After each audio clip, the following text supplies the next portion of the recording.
In this video, we're going to show you how we took this boring frame that we purchased for $2 at a garage sale into this beautiful Christmas decor for your wall. Here's the before. We'll remove the picture that is up right now and replace it with our new creation. We're going to try to paint the frame to match these sconces here. So we will make a little mixture of paints from some paint that we already have on hand to get it to match as closely as possible. We're starting with a base of a kind of dark tan and adding quite a bit of white and mixing until we get a shade that we like. My mom and I are working on this project together. Right here, she is mixing the paint to get the perfect color. This tan is a little too warm, so she's adding some blue to make it a little cooler.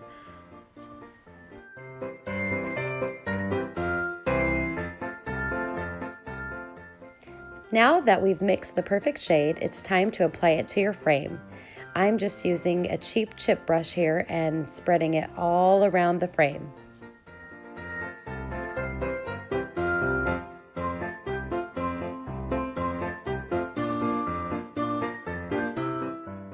I love having a partner to craft with. It definitely makes the project a little more fun and it goes faster. Once our first coat was dry, we did apply a second coat to give it full coverage.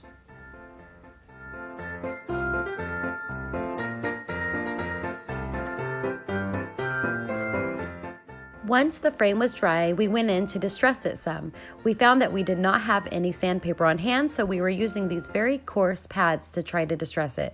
It was working, but it took a lot more effort than it should, so my mom came up with another idea.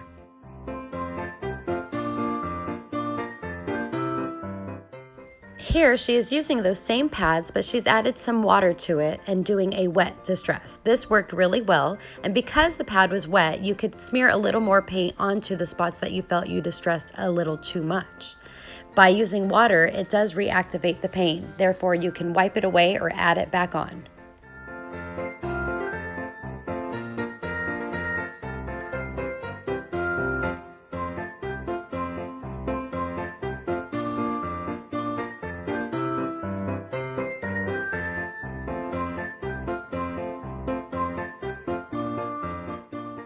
Once the frame was completely dry, it was time to flip it over and take our chicken wire and attach it. We purchased this from our local hardware store. It's actually called poultry netting. We are stretching it out and cutting across with some wire nippers to give it a nice clean edge.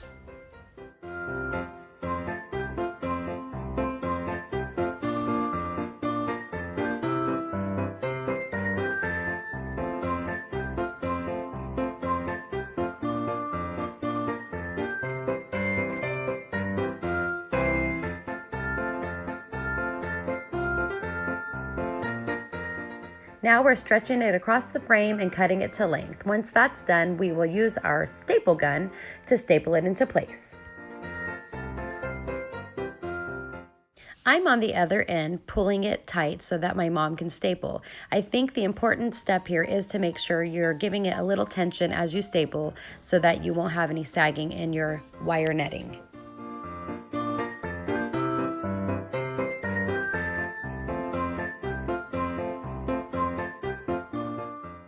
Once it's completely attached, we're taking our wire cutters again and making sure that it's cut completely to size. You don't want any hanging over the edge.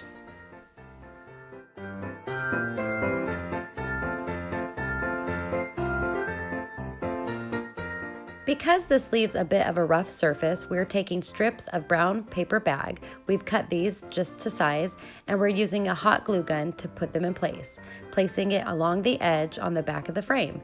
This will help protect your wall when you hang it.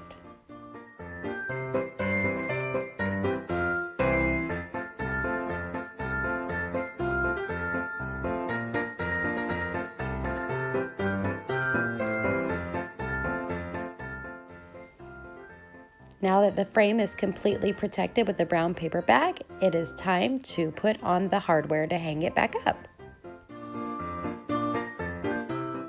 We just reused the hardware that was already on the frame. We screwed it back into place and used a new piece of wire and wound it around and stretched it across the frame and wound it to the other side as well. You want to be sure to wind it really well so that it doesn't come loose.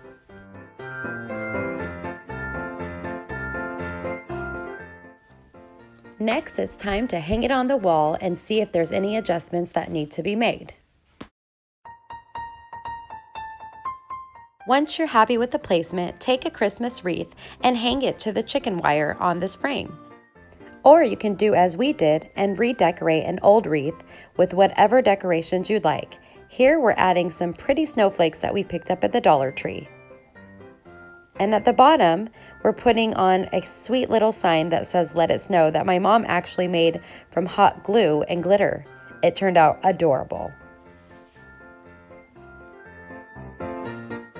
This was such a fun and simple and inexpensive project to do. Not only can you use it at Christmas time, but you could switch it out for all the seasons. I hope you enjoyed this video, and if you could, please subscribe and like this video. Happy holidays!